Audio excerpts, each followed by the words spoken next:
So once again, I'm Amy Good, the Program Manager for the Community Education Center. I create programs to help students with career exploration. Today's session is to provide you an opportunity to gain more insight and exposure in the field of interior design and to assist you in analyzing your own future career choices. So at this time, I'd like to welcome Cherie Miller from CDH Designs.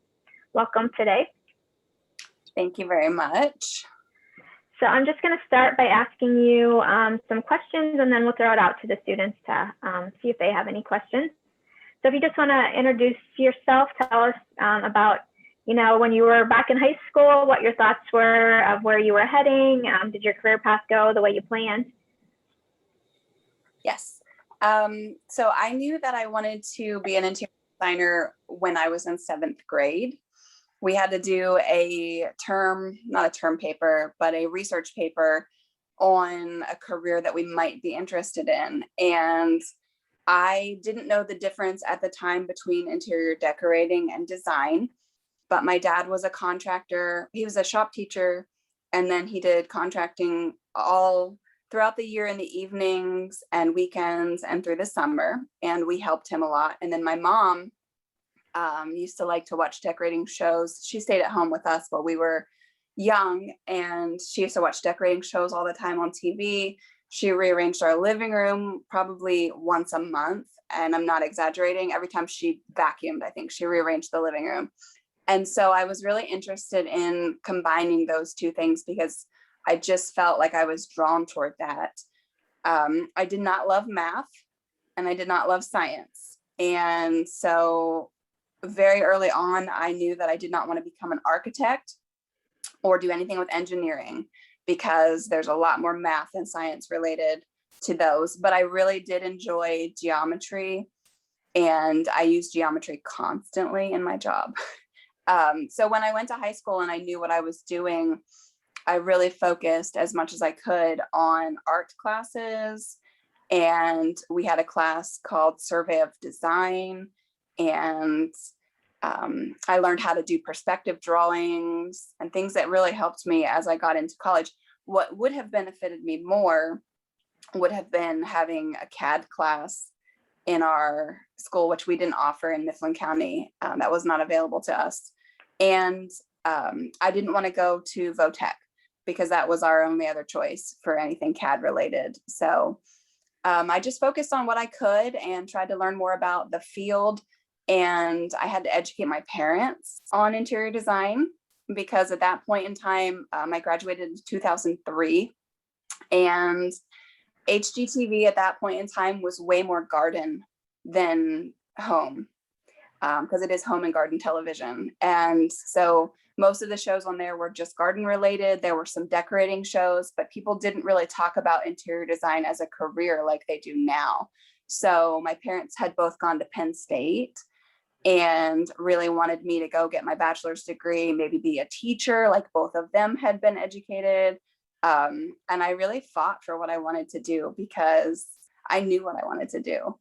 And they were encouraged me, but I toured Penn State. I mean, I went that far and did all of those things just to appease my parents, but I really knew I wanted to do interior design. And we had somebody come to our school from the Art Institute of York, and they actually just did caricatures in our art class one day. And the guy was really cool and easygoing. And I just thought, where are you from? And he told us about the different options at this school. And it was a private school at the time, but I was just really interested. So I started making plans for college. That was in 10th grade that happened. So I knew I was very fortunate to know exactly what I wanted to do with my career. Yeah, you definitely don't find that a lot, that students figure it out so young. So you did get very, very, very lucky. Yeah. So exactly what is the training then, or the education for your field? There are so many avenues that you can go for interior design. I chose to go to college. When I was in school, I thought that I wanted to do commercial design or contract design, which is hotels and restaurants and hospitality design, which is really focusing on the experience. Like when you walk into a high-end restaurant and there's the lights and the sounds and the environment, is just really exciting. And I thought that's what I wanted to do when I was preparing to go to school. And then when I went to school, I went to a small community school in York County, and our class only had about 30 people in it. So we focused more on kitchen and bath design, which is funny because I still never wanted to do that. And that's what I'm doing today. But there's a lot of designers that are on Instagram or major influencers that honestly just got their start by helping friends. So you don't have to have a degree to work in interior design. However, it depends what you want to do with your degree and what facet you want to go into. Because if you want to go into commercial design or anything that is related to schools or restaurants, there's a lot more codes involved, and you really do need a degree for anything that's more architecturally related, more design and less decorating. But if you want to just decorate and get into things like that, there's not truly education required. You can have on-the-job training and get by. But you have to be careful, because when you're talking about moving walls, and if you watch TV shows, you think you just walk in and tear down walls, and there's danger to things like that too. And you really have to know what you're talking about. So you can't just walk into it blindly. You have to have some knowledge of construction or loads and how much a room can hold, things like that. So there's a lot of different ways you can get into the field. So it appears you have to work with a lot of people when you're working on a project. So how, what are the struggles with that, or how does that work? Well, my biggest relationships are those with contractors, and you definitely have to have people skills. So when I was in school, I was the shyest person. I like to sit in the back of the classroom. I had friends that I would talk to here and there, but I just kind of was a wallflower. So I had to bloom and get out of that comfort zone and become more extroverted, even though I'm an introvert. So you really have to have good people skills and not be afraid to stand up in front of a group, because you may be presenting designs to a number of people. I'm always talking with at least 1 to 2 people at a time, and I have to sell my designs. So I have to be confident in what I'm presenting. I have to work really well with contractors, which can be tough because I'm a woman in a man's field still. Even though it's changed quite a bit, the construction industry is still a man's world. And you have to prove that you know what you're doing. So you can't be a shy person and say things like, I think this will work. You have to be really confident and assertive. And so I've grown a lot in that way, because I used to be very shy and backward, and I could not hold my own. And now I walk into a room and I'm telling you, I know what I'm talking about. So that's tough. So how were you able to overcome that? Because I think a lot of young people, have that same struggle. So like, do you have any advice on how do you, come out of that, being that, back of the room student? Yeah. A lot of it just comes with time. And when I graduated college, my first job was as a salesperson in a furniture store. And I wouldn't have sold anything if I didn't get over some of that. Speech class in college, the first couple times we had to present, because that was a requirement to graduate, you had to do speech. I was shaky. I mean, you can tell I'm not even shaking right now. I'm completely comfortable with this, but I couldn't hold a piece of paper without my hand shaking really badly. I could not present.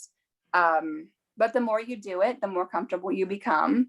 And things that helped me, this is going to sound really crazy, but doing lives, whether it's Facebook or Instagram or just things like that, just creating videos and not being afraid to put yourself out there more and more. I learned to be a lot more confident in that way. Yeah, videos, that's great advice, because there is so much of that these days. So that's a great way to practice. Yeah. Yeah. And it's hard. I mean, the first few times, again, I'm like shaking and I felt like my voice was shaking, and it was, but you get over it the more you do it. So tell us about like your duties. Like, what does your, days look like? Mm-hmm. I spend a lot of my time on the computer because most of what I do a lot of 3D design. And so I have to take a lot of breaks because by the end of the day, I strain my eyes a lot. So every day looks different. Most days I have at least 1 or 2 designs that I have to do on the computer, whether it's updating or starting from scratch. And then I email a lot. I send designs to clients. Most of it's done virtually. I might be going out to measure a new job, so I have to have those tools and the knowledge how to do that. I measure a lot of jobs, whether it's just countertops or a whole kitchen or a whole house. I do a lot of measuring. And then I meet with contractors, I meet with homeowners, we go over a design for the first time, or I interview them and decide what they want to do with their room, or again, a whole house. I do a lot of different designs. I love the diversity of my job because I'm working right now on a number of kitchens for people. I'm working with clients to build a brand new home in Mifflin County. I'm working with clients down in Hunts Run to take a foundation and turn it into a house. And so I'm working with them. They're not from the area, but they're moving here. And, there's local people that are looking for homes. And so sometimes I help people try to find a house and find the potential in that house that they're not sure of before they're buying it. And so, I mean, really, every single day is different. And because of that, I take a couple days a week just to have computer time and to be able to manage things, grocery shopping and things around my house too. My house still needs to be cleaned and I have to make dinners. So I try to balance things out, but I did actually schedule myself days to do that because it's so busy, and you can let yourself, when you own your own business, I could work 80 hours a week if I wanted to. So you have to manage that. Yes. So have you always just had your own business, or did you do some work for anybody else? No? Yeah. Everybody's dream as a designer, I think you feel like you reach that ultimate goal when you have your own business. But I think I really did like working for other people. It's a lot easier when you work for other people because I don't like the term collecting a paycheck, but when I first got out of college, I worked in the furniture industry for 2 years. And then I went to Lowe's and worked as a kitchen and bath designer for a little over 5 years. And I hated every moment of working in a corporate environment. The family-owned furniture store was great because there were like 10 of us and it was a little family and we got along well. I met my husband there.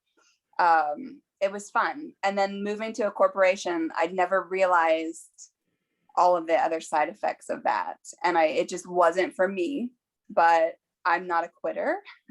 And so after 5 years, I think I had enough, but I learned a lot in that time too. And then I was pregnant with our son, and Lowe's, I mean, all the job duties I had at Lowe's, moving cabinetry, moving countertops, we had to cover appliances.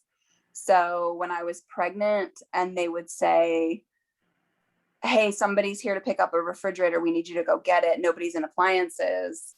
That environment, for me, that was enough to say, I don't want to be part of this any longer. So that motivated me to quit. And it's feast or famine. But when you run your own business, if you're hungry and you work really hard, you can make it work. So I knew I wanted to run my own business, so I went after it. And I've been doing it since.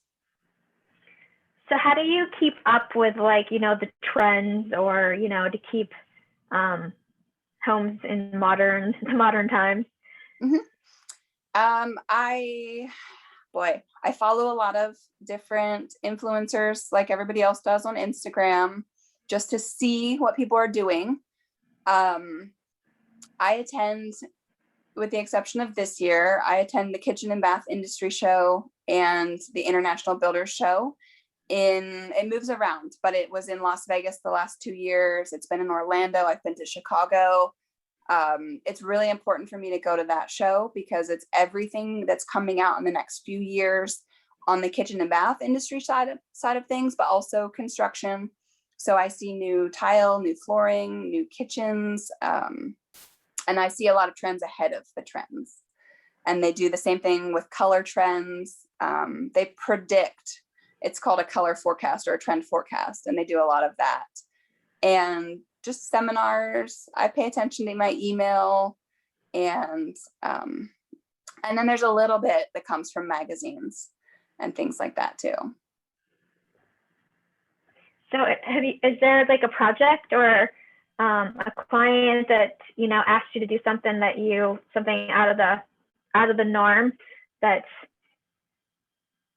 turned out really, really unexpectedly? Boy, that's a wild card. I've done a lot of really fun projects, but they wouldn't be fun to everybody. I had a client this past year. She reached out to me and she wanted to have her bathroom redone, and she really liked Indian flavored design, like Moroccan and just out of the box, lots of really wild patterns and textures and sculptural metal light fixtures and really neat things. So it was a challenge for me because I try to play it safe with color. And so one of the things that I did, that I like it when people let me be creative too, because most of the time we get in this box and you're just filling a puzzle together, and it's just cabinet boxes and you're just checking things off the list. But they had a really long section of their bathroom that was kind of like a hallway, and they had a tighter budget. But I said, okay, I could fill this space with cabinets and you could probably spend $8,000 on cabinetry because that's how long this space is. Or we could put in a wall and separate it from your toilet and get creative. And I said, how about doing an arch doorway that doesn't look like an arch, but like a Moroccan, like something from the movie Aladdin, like where it's pointed at the top. And they were like, oh, that's a really cool idea. And so I found them some pictures online of places in India and they let me just run with that. And the contractor cut it out of the wall, probably said a few nice words about me as he was doing it, but it turned out really amazing. And I wish I had a picture I could share with you, but I do have pictures, but I can't share them. But it was cool. So every once in a while I get to do something different like that. Oh, that's exciting. Mm-hmm. Well, I think I'll throw it to the students and see if they have any questions. Okay. Hi guys, you got any questions out there?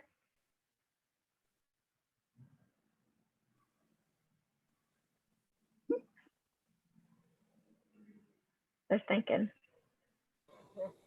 They're not very chatty this afternoon. They have no questions and no questions. No questions?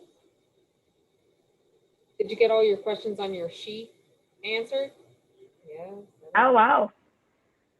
We got all that covered. Camden, do you have any questions? I do not have any questions. Okay.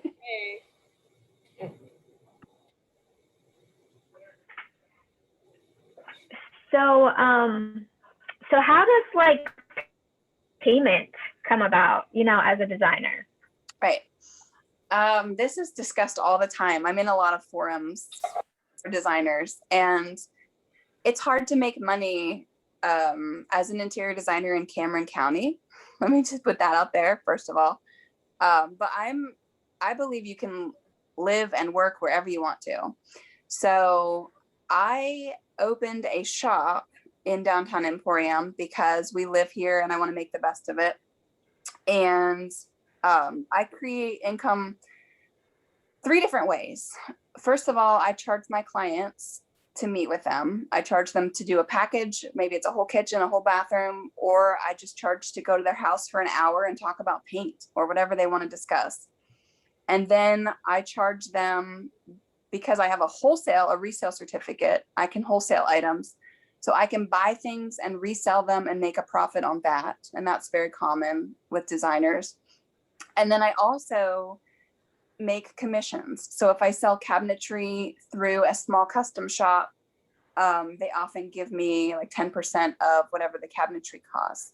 And that's how I make a lot more money. And that's how I keep it affordable for my customers, because in order to make a living in this, you need to make enough to not work a full-time job. So a couple $1,000s a month at least.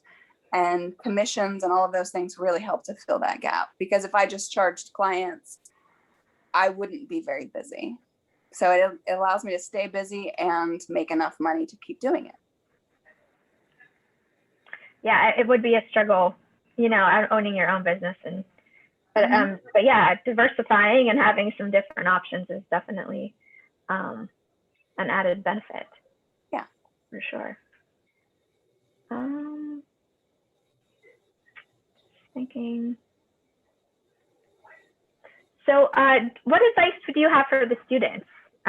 Thinking back to when you were their age, any advice you have things you've learned along the way that would have been helpful for you to know back then? I wish I had known better how to manage money when I was younger. I graduated college with quite a bit of debt, not only from my loans, but just because I didn't work my way. I worked my way through school, but I blew every penny of that. And I just feel like no matter what career you go into, if you are a little smarter, maybe talk to somebody, a financial advisor, even when you're young, you can have so much more money when you're older. And money's not everything, but it does allow you to live comfortably and do what you love. So if you love something that is more artistic, like what I do, and it's harder to make money in an artistic field, if you're smarter with your money when you're younger, then you can do fun things throughout life, and you don't have to worry about grinding and going to a 9-to-5 every day and just to pay the bills. So there's that. And then another thing I think is just not to be afraid to dream, because and not be afraid to fail, because a lot of times people change what they want to do, like you said about the person you knew that changed their career midlife, and it's okay. I keep telling my 19-year-old this, just do something, and it's okay to mess up, because we have this fear of failure anymore, and it's okay, because you've heard this so many times, but all those famous inventors and presidents out there and sports players, like, they've failed before, and it's okay. I wish I had known that it was okay to fail, and then I would have been less afraid to take risks. That's great. Great advice. Great advice. Well, I don't think I have any additional questions for you. Was there anything that we didn't cover that you wanted to I mention?